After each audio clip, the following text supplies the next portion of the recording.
All right. So let me just talk about one of the first game problems.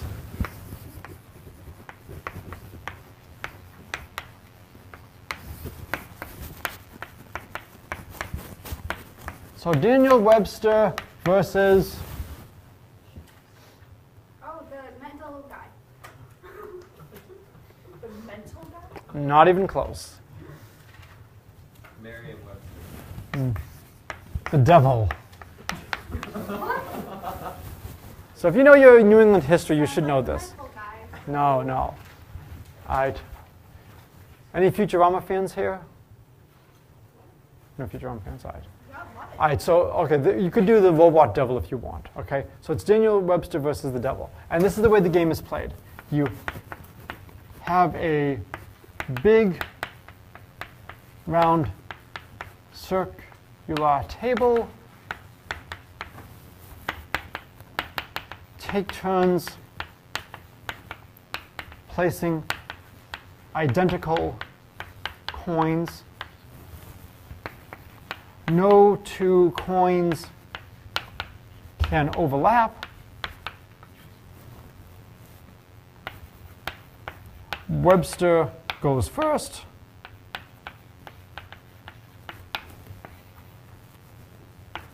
And then the last to legally move wins.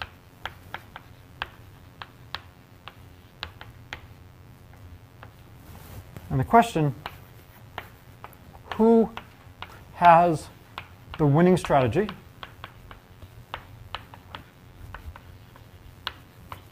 And of course, this is assuming a couple of things. As soon as I say who has the winning strategy, what am I assuming?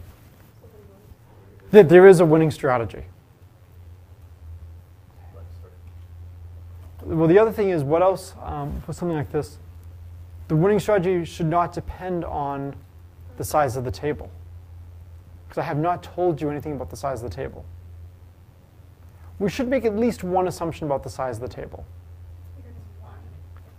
It's finite, and it's bigger than the size of a coin.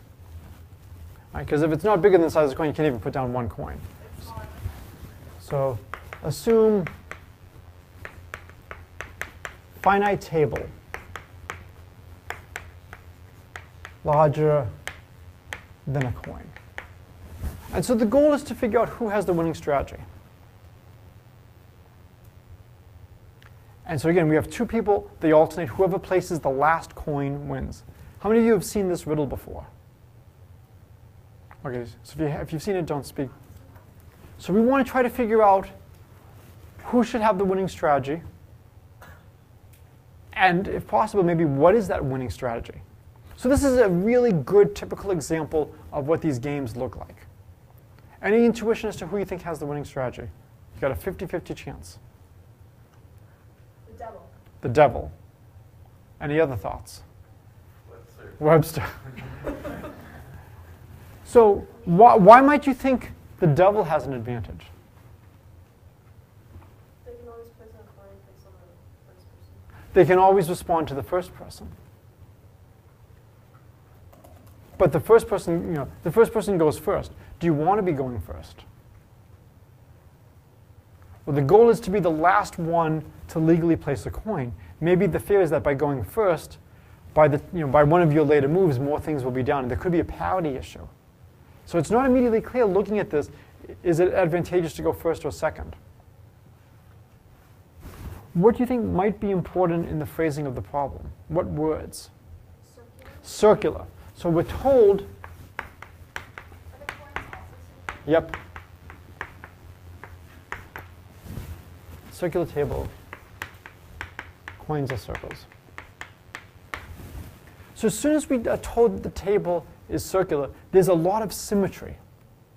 And whenever you have a problem like this, you might want to exploit the symmetry. So where might Daniel go on his first turn? I'm sorry, Mr. Webster. Center.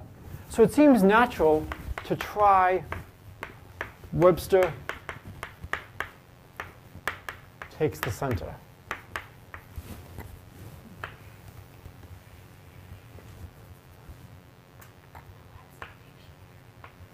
All right. How many moves does the devil have? A lot, infinitely many, in fact. Did we analyze tic-tac-toe in this class? Well, he's at some distance R. Yeah, so really all that matters is what is the distance of the center of the devil's move from the center of the circle? Because we can always rotate and put it up like this. Did we analyze tic-tac-toe in this class? Okay, I know we... We did something similar to this. Okay. We did the one with the infectious. Okay. So without loss of generality, we can assume the devil goes here. You know, some spacing away.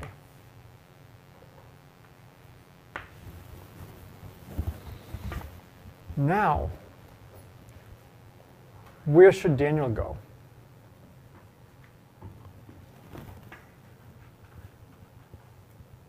So we want to use symmetry to our advantage. We want Daniel so that whatever the devil does, we want Webster to always have a response. There's one place I know he's guaranteed to be able to go. Where must Webster, yes, the other side. He's got to be able to go all the way down here, also at D1.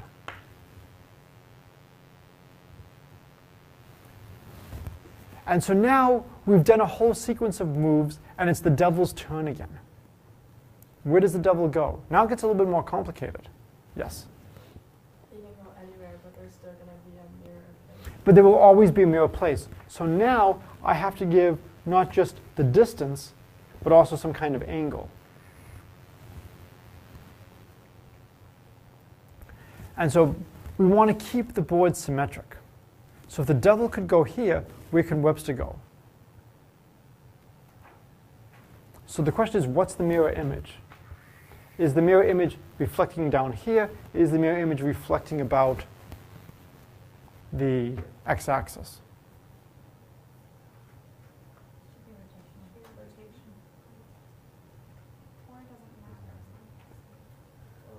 We want to see. On the line, then you can reflect it. I'm sorry? Well, we know right now that if we reflect, then we will have a symmetry on the top and the bottom. The problem is, what if the devil goes like that? And so the devil goes like that, now we're in trouble. So it can't be reflection about the x-axis. So not reflection. But it doesn't matter how much. I'm sorry? Does it have to be rotated 180 degrees, or can you rotate some arbitrary amount of ones? It has to be 180. We need a procedure so that Webster will always have a place to go. And so again, there's a lot of different ways here. There's a lot of different symmetries. You know, very natural symmetries, but whatever you do, I'm going to do the opposite.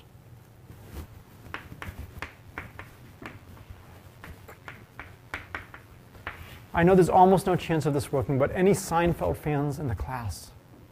All right, one of my favorite episodes is the opposite, when George Costanza realizes that every decision he's made in his life is the wrong one.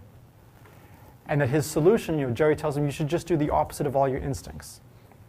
And so then he goes up to the lunch counter, because a woman has ordered the exact same lunch as him, and says, you know, hello, my name is George Costanza. I'm unemployed and I live with my parents. She's like, hi, I'm Victoria. It's nice to meet you. And this is how he ends up working for the New York Yankees. Is he fights all of his instincts and he does the opposite. It's a brilliant episode. This is what we're doing here. We want a procedure such that every time the devil does something, we can do the opposite.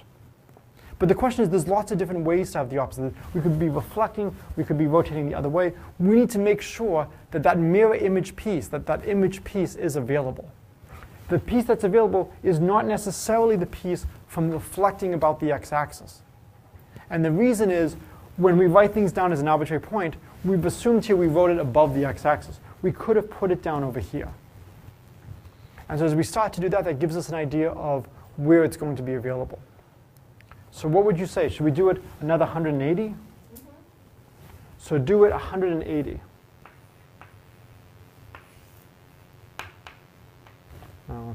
I can't even bear to write pi for this. For this, I would write 180 degrees. And so now we would have Webster go over here. And so the question is, will we always have this symmetry so that if there's a place that's available, the 180 would also be available? And so how would you prove this rigorously?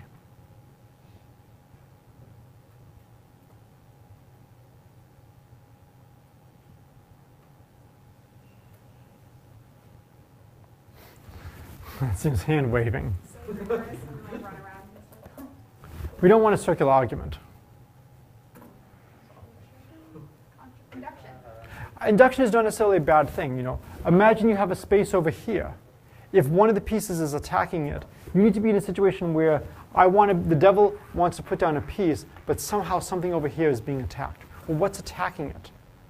Every piece that you've placed down is the 180 degrees of something else. So you need to now just say that as you continue this process, the devil, no matter what the devil does, Webster can always respond in kind. And so here, not only do we have a way of winning, you know, we know that a way of winning exists, we have a constructive procedure. There's a fun version of this, which some of you may have heard. How many of you ever played chess? I actually am one of the best chess players in the world. And if you want to demonstrate my prowess, I will play 2 Grandmasters of your choice at the same time. And to be fair, I will be white on one board and black on the other. And I will guarantee that I will do no worse than tie on both boards. So white, black, black, white.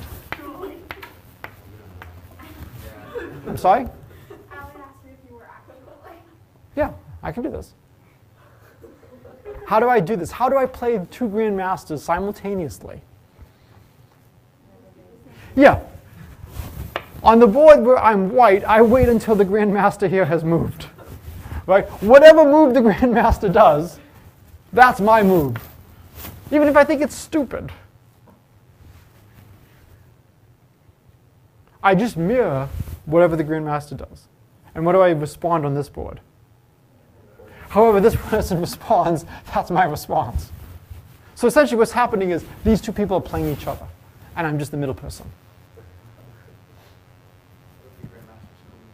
See, that's an interesting thing, is that they realize what's going on. They could deliberately do a bad move. Well, you can't do worse than time both boards. So. But see, No, but if who's going, like if white on this board goes first and does a bad move.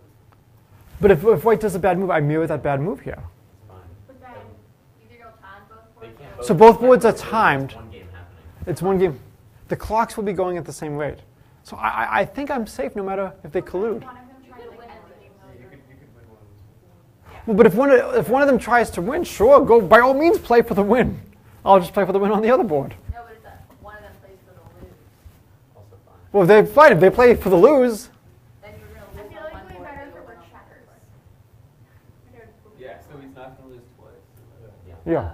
So it's I- one better than time. So we'll say a win is +1, a tie is a half, and a loss is 0.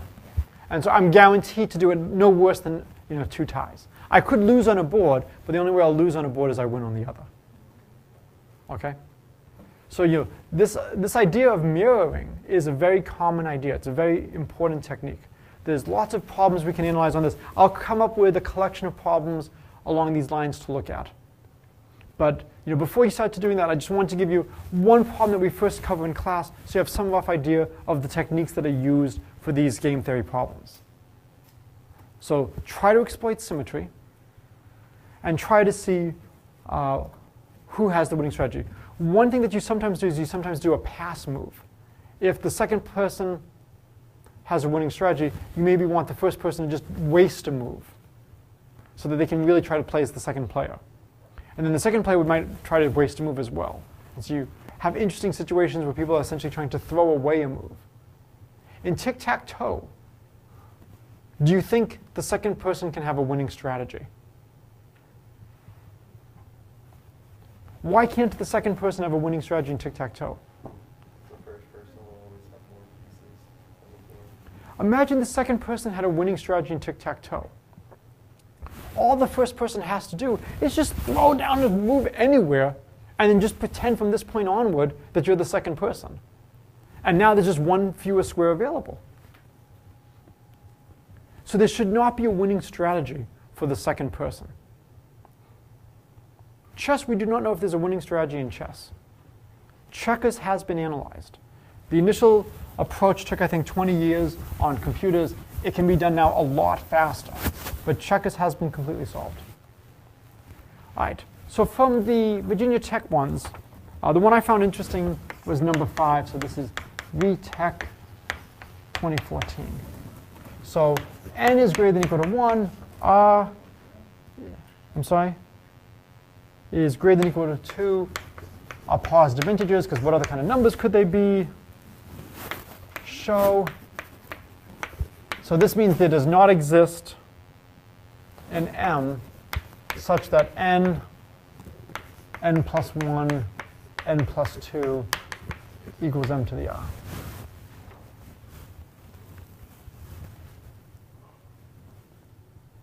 Okay. So how many people attempted this one? Okay. Well, how did you attack it?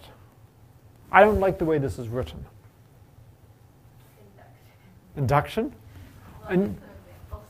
Okay. Induction on n, on r, or both? Well, I just did some examples of like, well, n is 1, it doesn't work, n is 2, it doesn't work, n is 3, it doesn't work. Then I said that if n times n plus 1 times n plus 2 equals m to the r, then n divides m to the r, n plus 1 divides m to the r, and n plus 2 divides m to the r. So they all also divide m. Mm-hmm. So then you can Wait. They all also divide m? Yeah. Why do they divide m? Because it's the same thing as like the irrationality proof for root 2. So you say Wait a minute. So let's take n equals 4, and let's take m equals 2, and let's take r equals 8. So 4 divides 2 to the 8, but 4 does not divide m. So 4 divides 2 to the 8, but that does not imply that 4 divides 2. So it's very easy in problems like this to subtly assume something. If you have a prime, any prime dividing n has to divide m to the r. So any prime dividing n divides m. So p divides m to the r. That does imply p divides m. Yeah, I just tried to pull out an odd prime factor of m. Okay. And then showed that that was impossible for any 3 consecutive integers. And then for the case where n is even, then said that n and n plus 2 both have to be even, and then proved it that way. Okay. Other approaches? Could we try something mod 3? Okay. Is there a contradiction? Do you get a contradiction when you look at things mod 3? I haven't fully fleshed it out, but you know that m would have to be divisible by 3. My feeling is you may not immediately get a contradiction. One of the things they try to do all the time in problems is they try to hide things from you and they try to write things the wrong way. I am a huge fan of doing algebra the right way. And so what I'm going to do is I'm going to let x equal n plus 1. And now I'm trying to solve x minus 1, x plus 1 equals m to the r. And what does this simplify to?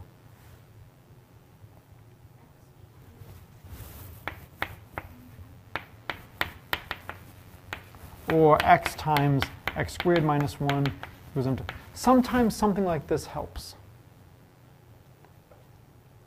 If I didn't have the x here, this would be a lot nicer. I don't like this x over here. But sometimes for something like this, the natural point is not necessarily the left point, but the middle point. And I'm going plus or minus 1 on both sides. So for a problem like this, it might be more natural to start at the beginning. We can try n equals 1. And if n equals 1, we get 1 times 2 times 3, we get 6. So we know there's no solution when n equals 1. And so we can brute force some small n. And so we can brute force small n.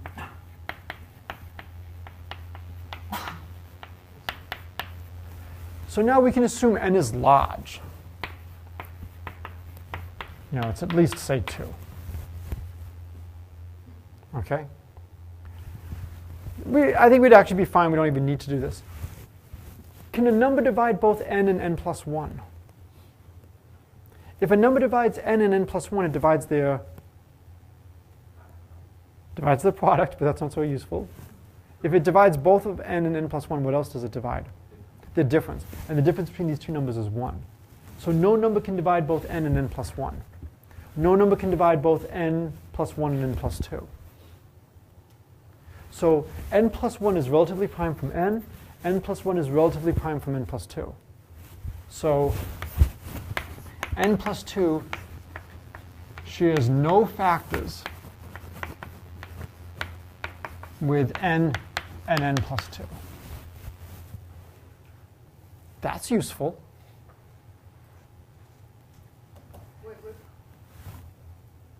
Oh, sorry, n plus 1. Sorry, n plus 1. N plus 1 shares no factors with n and n plus 2. Could n and n plus 2 share a factor? Yes, they could share 2. That's it. And so we may have to open up and start looking at parity of things modulo 2. Hopefully we won't have to go down to that level. But n plus 1 shares no factors with n and n plus 2. And the final thing has to be m to the r.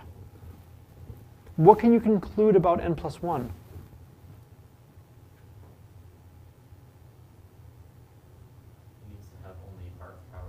It needs to have only rth powers of primes. So therefore, n plus 1 equals k to the r for some k. So let's say it doesn't equal k to the r. We have to get an rth power. We have the unique factorization of numbers into products of primes. Let's say, let's do an example. Let's say r equals 5, and we have n, and then over here maybe we have 3 to the 4th, 7 to the 5th, and then we have n plus 2. And let's say we believe that this equals 17 to the 5th. This is nowhere even close, but let's say we had something like this. This is not a perfect fifth power. We know this has no common factors with n. So because 3 divides this, 3 can't divide n. Similarly, 3 can't divide n plus 2. So the only place that gives me powers of 3 is here. But at the end of the day, I have to end up with my powers of 3 has to be a multiple of 5. So the only way this can happen is this has to be a fifth power. And whatever my answer is, it has to involve 3s and 5s to a power like that. So if this is not an rth power, then there's some prime that does not occur r times, 2r times, 3r times, 4r times. But at the end of the day, over here, it occurs into m some number of times. I then raise it to the rth power. So the number of times that prime occurs is a multiple of r on this side. It's not a multiple of r on this side. Contradiction. So we know n plus 1 is k to the r.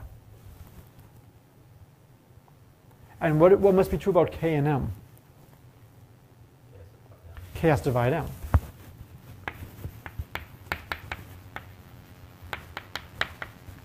So therefore, our problem now reduces to n plus 2 is m to the r. Or using x equals n plus 1, we get x minus 1, x plus 1 equals m to the r, x squared minus 1. Oh, sorry, we're calling this we'll call it m tilde. And here, m tilde is just m divided by k.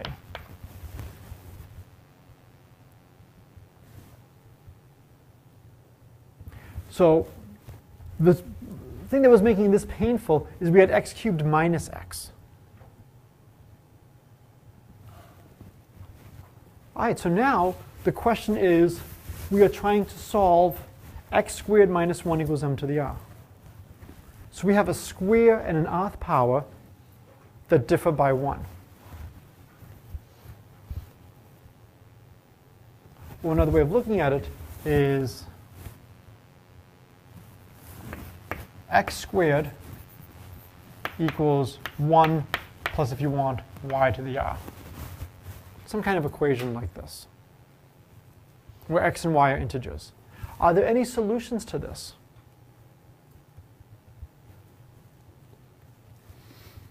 Are there any solutions that are acceptable and not stupid? Can someone give me a stupid solution?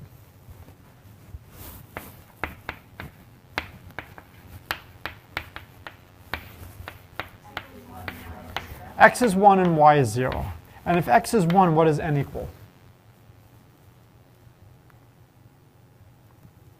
0. And in fact, we're not allowed to consider this. So that's out. Any other solutions? No, x is 4. I mean, x is 2, y is 3, r is 1. I think the other way around. I think you want x to be 3. R has to be greater than or equal to the whole. Right. And then the other solution is x is 3, y is 2, r is 3.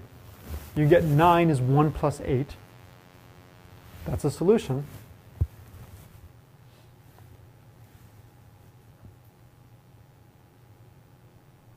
Then R is greater.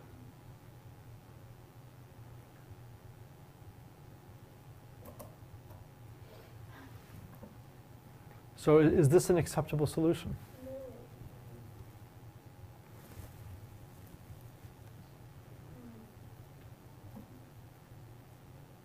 So what would n be in this case? So n would be 2. So we go back to the original problem, right? This is one of the reasons I love this problem. So now we have n equals 2, so that gives us 2 times 3 times 4.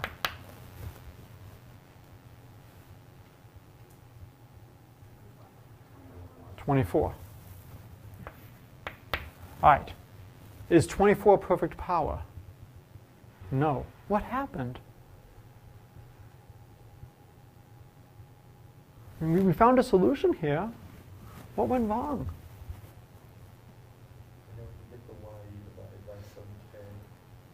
In order to get the y, we divided by some k. And we started off by saying that x, n plus 1, was an oth power. Is this a cube? Not a cube. And here r equals 3. So remember, it's not enough to have a solution like this. We must have a solution where x is a cube. So there's a beautiful theorem. It's called Catalans Conjecture. It was proved, I think around 2002, that the only solutions to this are these stupid solutions. There are no other solutions. Maybe depending on the parity of I, you could take y equals -1 and get another solution that way. But it's saying, if x and y are both positive integers, the only two positive integers that differ, and this is actually more general, you can replace the 2 with any exponent greater. So I'm going to just state this because this is a useful result to know for contests.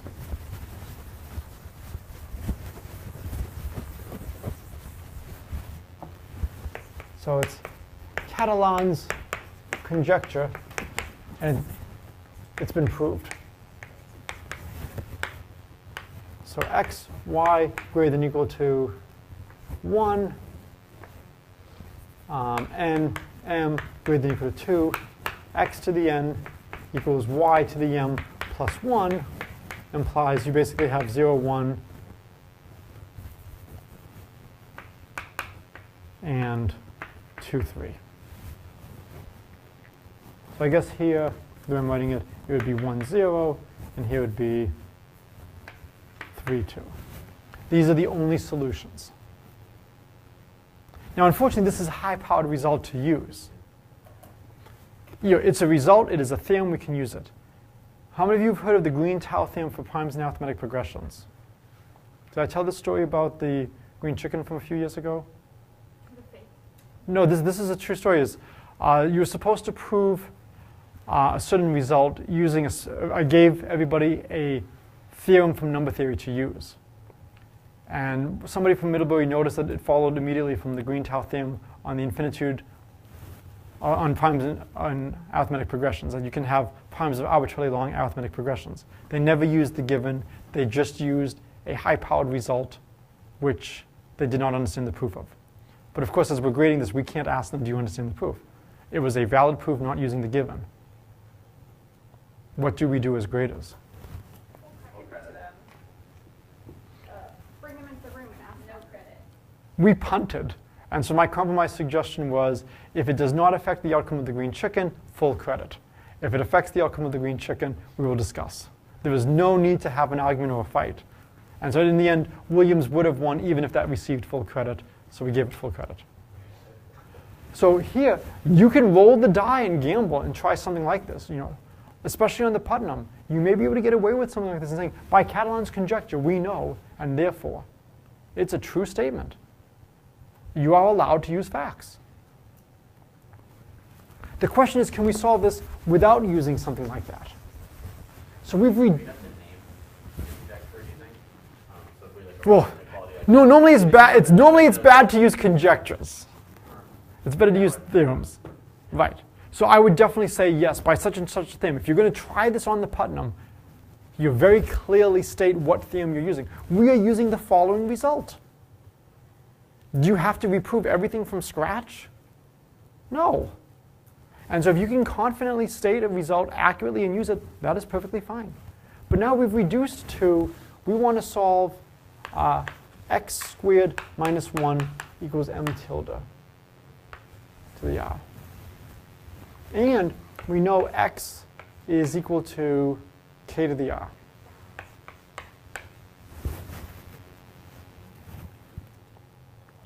So can we somehow prove that this can't happen?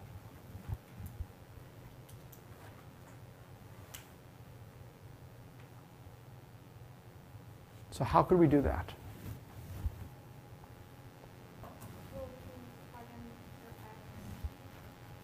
So if we plug in x equals k to the r, we get k to the 2r minus 1 is m tilde to the r.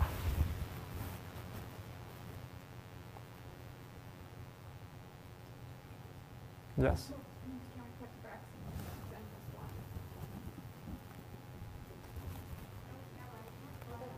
there any squares or whatever with the powers that differ by 1?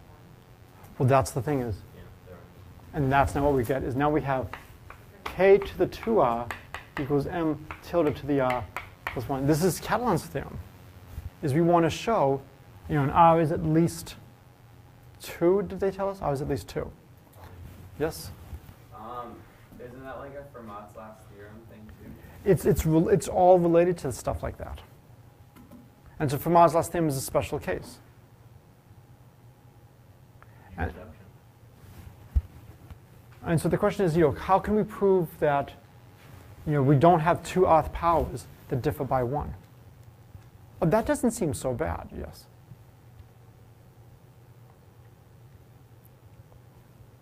Right? Because now notice, this is k squared to the r, and this is m tilde to the r. And 1 is 1. And if you want, you can write it as 1 as. So if you want, you can now invoke Fermat's last theorem. So if you wanted to use Fermat's last theorem on the 2014 Virginia Tech, you could have. So done by Fermat's last theorem. That's overkill. But we're greatly helped by the fact that this is a 1. And so now I want to find two rth powers. Which is larger, k squared or m tilde?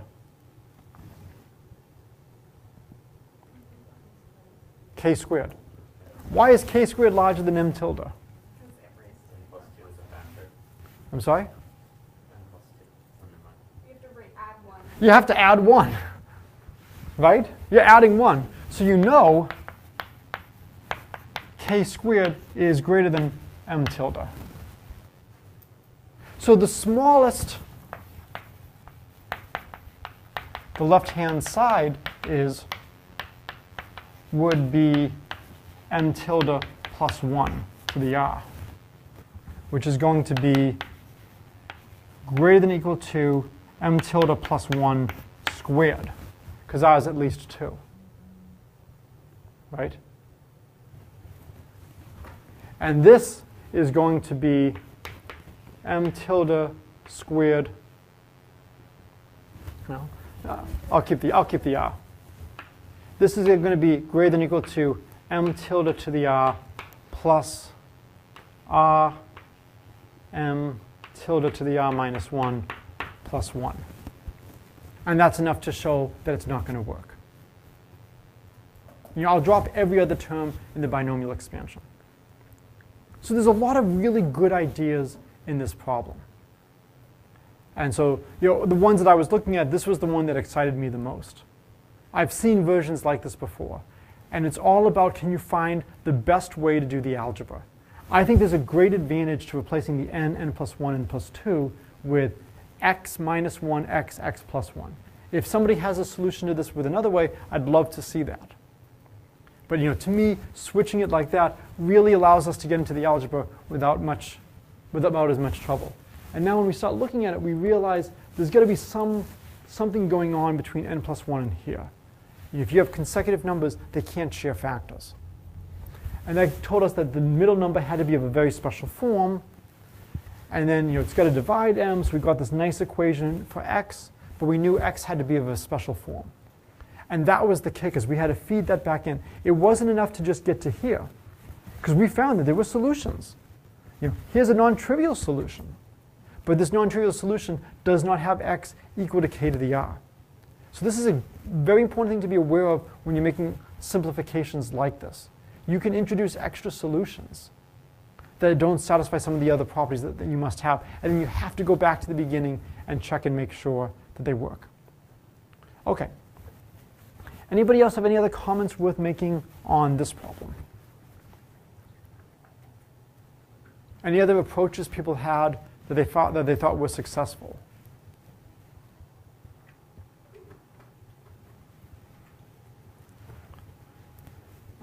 All right. Anything else you found interesting from the Virginia Tech? I didn't like number 6 with all the matrices and all that stuff. So we've got the 19 by 19 chessboard. Did people enjoy that one? Sure. Was there a solution? I'm sorry? Was there a solution? I believe there was a solution. Did anybody here solve this one? Well, I said there wasn't a solution. Okay. But that's just like So I haven't looked at this one carefully. Does anybody know why they have such a plethora of 19s? Because it's a factor of 2004. I think it's the largest factor of 2014. Oh, 53 is a factor? OK. Then the person who talked to me was misinformed. It's a factor of 2014. So they were being cute here, and they were using the number 19. So we have a 19 by 19 chessboard. We have tiles like this, 1, 2, 3, 4, or vertically, 1, 2, 3, 4. So these are 4 by 1 or 1 by 4 tiles.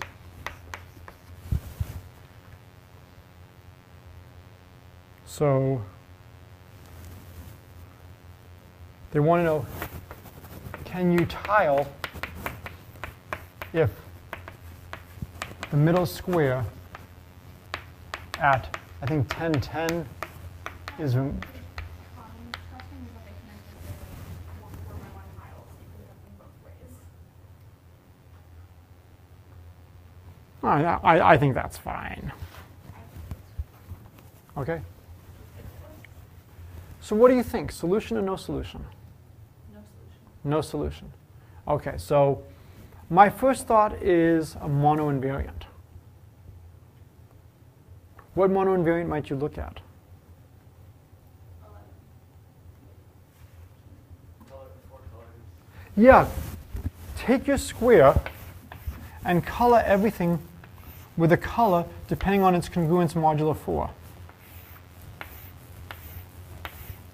So 0, 1, 2, 3. Right? And then every time we put down one of these tiles, maybe we get the color is I plus j. So color is I plus j. And now when we come up over here, this would be 1, 2, 3, 4, 2, 3, 4.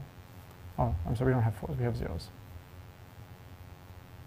0, 1. So we have something like this. And I guess I'll do one more level. So 3, 0, 1, 2. So every time we put down a tile, we color exactly 1 in each equivalence class. So we have 360 tiles. It is possible that, it works. I mean, the simplest thing would have been, of course, if the number of tiles we had is not a multiple of 4. If the number of tiles we have is not a multiple of 4, clearly there's no way to win. If you look at the first row is 19. So you've got 3 extra numbers at the end. You have 16 is a full cycle of 4, then you've got 3 left over. So the question is, do all of the equivalence classes have the same number of elements?